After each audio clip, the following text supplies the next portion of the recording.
ሻሎም ሻሎም ቤተሰብ እግዚአብሔር አምላኽ ሰላም ጸጋ ምሕረት ናይ ክርስቶስ ምስ ኩልኩም እዩ አና ሓኹም ሰላሕ ዲኔ ካብ ሲአርጂ ኢንተርናሽናል ቸርች እዝን ዝበለጸ መዓልቲ ዝበለጸ ቃል ንካፈለሉ ፕሮግራምና እዩ ሎም ንካፈሎ ቃል ድማ ኩሉ ጊዜ ንተሃነጽ ዝብል እዩ ኩሉ ጊዜ ንተሃነጽ ኩሉ ጊዜ ንለወጥ ኩሉ ጊዜ ንወስኽ ኩሉ ጊዜ ንዕበ ምኽንያቱ ኣብ ናይ ኩሉ ጊዜ ለውጢ ህይወትና ኣትያትልና እያ መጽሓፍ ቅዱስ ቀዳማይ ቆሮንቶስ ከምዚ ይብል ምዕራፍ 14 ጥቕሲ 3 እቲ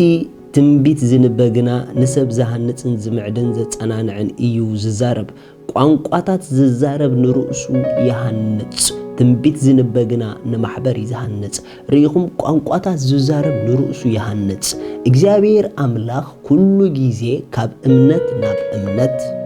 ካብ ጸጋ ናብ ጸጋ ካብ ክብሪ ናብ ክብሪ እንዳተሰገርና እንዳተለወጥና እንዳዓበና ክንከይድ ጸዊዕና እዩ ስለዚህ ህይወትና ኩሉ ጊዜ እንዳተሃነጸት ማለት ካብ ግሬስ ናብ ግሬስ ካብ ጸጋ ናብ ጸጋ ካብ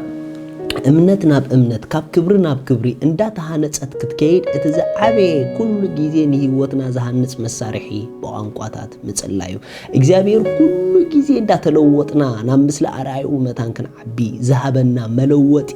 በቋንቋታት ምጽላዩ ካብቲ ሓደ እግዚአብሔር ኩሎም ደቁ በቋንቋታት ንኽጽልዩ ዝደሊ ምኽንያቱ ኩሎም ደቁ ኣብ ዘይቋርጽ ናይ ለውጢ ጎደና ከኣትው ስለ ዝደሊ እዩ እቶም በቋንቋታት ድጽልዩ ንርእሶም ይሃንጽዮም ንርእሶም ቻርጅ ይገብሩዮም ንርእሶም ይልወጥዮም ካብ ክብሪ ናብ ክብሪ ካብ ጸጋ ናብ ጸጋ ይሳጎርዮም ንምንታይ እቲ በቋንቋታት ምጽላይ ናይ መንፈስ ቋንቋ ናይ ጸጋ ቋንቋ ካብቲ ሓደ ንክርስቲያናት ቻርጅ ዝገብርን ዝልውጥን ዝሃንጽን ንሱ ስለ ዝኾነ እዩ ስለዚ ክርስቲያናት ካብቲ ሓደ ኣብ ህይወትና ሸለል ክንብሎ ዘይብልና እቲ ዋና ናይ መንፈስ ዝተወሃበና ቋንቋ እዩ ስለዚ በቋንቋታት ንምጽላይ ስፔሻል ታይም ክህልወና ኣሎ ጊዜ ክንፈልየሉ ኣለና ኣብዚሕና በቋንቋታት ክንጽልለና ክንከይድ በቋንቋታት ክንጽልለና ኮፍ ክንብል በቋንቋታት ክንጽልለና ዴይ ኤንድ ናይት በቋንቋታት ክንጽልለና ንምንታይ መሲልኩም ይረዳእኩም አይረዳእኩም በቋንቋታት ጸለኹም መጠን ግን ትልወጡ ይኹም ኣብ ህይወትኩም ምልዋጥ ይመጽእ ምንጽብራቕ ይመጽእ ሜታሞርፎሲስ ይኸውን ኢየሱስ ንዘለዓለም ጎይታ እዩ ስለዚ ካብ ሓደ ሌቨል ናብ ዝቕጽል ሌቨል መታን ክንሳገር ካብ ሓደ ሌቨል ናብ ዝቕጽል ሌቨል ዘሳግረና መንገዲ ድማ በቋንቋታት ክንጽሉ ኾለና እዩ ሪኹም በቋንቋታት ክንጽሉ ኾለና ኣብቲ መንፈሳዊ ዓለም እዚ ዘይበሃል ለውጢ ህይወትና ዝመጽእ እቲ ናይ ውሽጢ ሰብና ክሕደስ ይጅምር እቲ ናይ ውሽጢ ሰብና ክልወጥ ይጅምር ንምንታይ መሲልኩም ኢየሱስ ክጽሊ ኾሎ ኣብቲ ከረን ተለወጠ እንዲብል ቃል አምላኽ እንተዳ ኣነ ንስኹም ድማ ናይ በቋንቋ ምጽላይ ጊዜ ለና ኾይኑ ክንልወጥ ኢና ንጅምር ሓፈሻዊ ኣብ ጸሎት ናይ ምልዋጥ ሓይሊ ኣሎ ግን በቋንቋታት ንጽለ እንድሕር ኮይንና ድማ ካብቲ ብትግርኛ ጸሊና እንልወጦ ንላዕሊ ብብዙሕ ዕጽፊ በቋንቋታት ክንጽሉ ኾለና ክንልወጥ ንኽእል ኢና ገለገለ ለውጥታት በቋንቋታት ደይ ንጽለ እንድሕር ኮይንና ክንልወጦም ዘይንኽእል ለውጥታት ኣሎ ብትግርኛ እንዳጸለና ዘይንኣትዎም ነገራት ኣሎ ምኽንያቱ ትግርኛ ንዕኡ እኹል ድኾነ ብቑዕ ድኾነ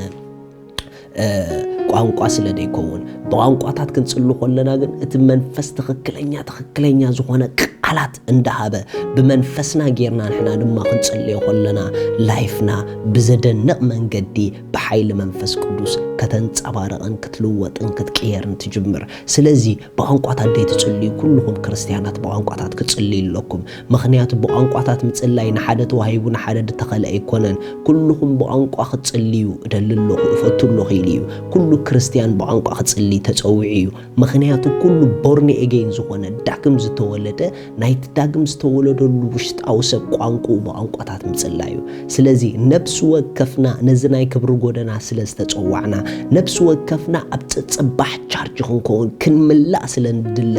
እዚ እንተዳኸውን ኮይኑ we have to pray in tongue በቋንቋታት ክንጽልለና በቋንቋታት ንምጽላይ ሸለል ከይትብልዎ ሰባት ከይብሉን ኢልኩም ሸለል ከይትብልዎ ኢቭን ቸርችታት ኢቭን ቤተ ክርስቲያናት በቋንቋታት ኣብዚ ሕንደይ ጽልያ እንድሕር ኮይነን ኣብቲ ሚኒስትሪ ኣብቲ ቸርች እትኽርአ ዝግብኦ ዕቤት ከይርአ ይኽእል እዩ ምኽንያቱ በቋንቋታት ደይ ጽልያ ቸርች كعبيو زجبا عبيت أهم توني نفس وقف تشرش بعنقات كتسلي الله نفس وقف كريستيان بعنقات كتسلي الله نفس وقف محبر بعنقات كتسلي علنا مخنياتو اتزعبي نايلوتي غودنا لواتي منجدي بعنقات متسلاي بمنفس متسلاي ناي ጸጋው ቋንቋ ከባፍና ኩወጽ አለው በቋንቋታት ክንጽሉ ቆለና ኢብን መላእኽቲ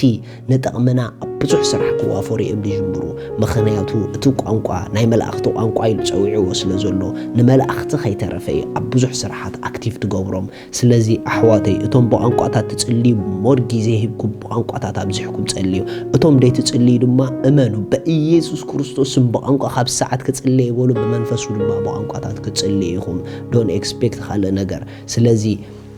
በቋንቋታት ምጽላይ እቲ ዝዓበ ኩሉ ግዜ ኣብዘ ቋርጽ ናይ ዕቤት ጎደና ንርእስና ክንረኽባ ዝገብረና እዩ ስለዚ ኣብዚሕና ኩለና በቋንቋታት ንጸሊ እግዚአብሔር አምላኽ ይባርኽኩም ስለዚ ሎሚ ንጎይታና ኢየሱስ ክርስቶስ ኣብ ህይወትኩም ወሲንኩም ክትቀበልዎ እትደልዩ እታ ኣብኡ ዘላ ናይ ዘለዓለም ህይወት ክትቀበልዋ እትደልዩ እዛ ጸሎት እዚኣ ጸልዩ እግዚአብሔር አቦ ስለወድኻ ኢየሱስ ክርስቶስ የመስግነካ ኣለኹ يأمن الله ኢየሱስ ክርስቶስ ስለ ኃጢአተይ ከም ድተሰቅለ እዳ ኃጢአተይ ከፊሉ ከም ዝፈጸሞ ስለይ ከም ዝሞተ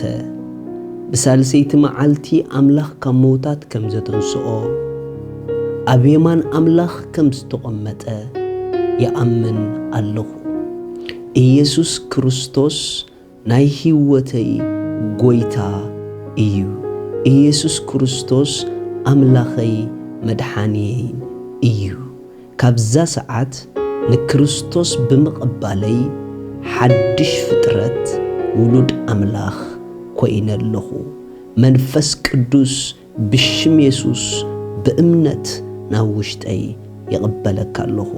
አሜን እዚኣ ጸሎት ጸሎኹም ብጣዕሚ ቋሓጎሰኩም በዚ ታሕቲ ዘሎ አድራሻና ኮንታክት ግበሩና ይኹም ሰትሌኩም ሓገዝ ክንለኸልኩም ኢና ሻሎም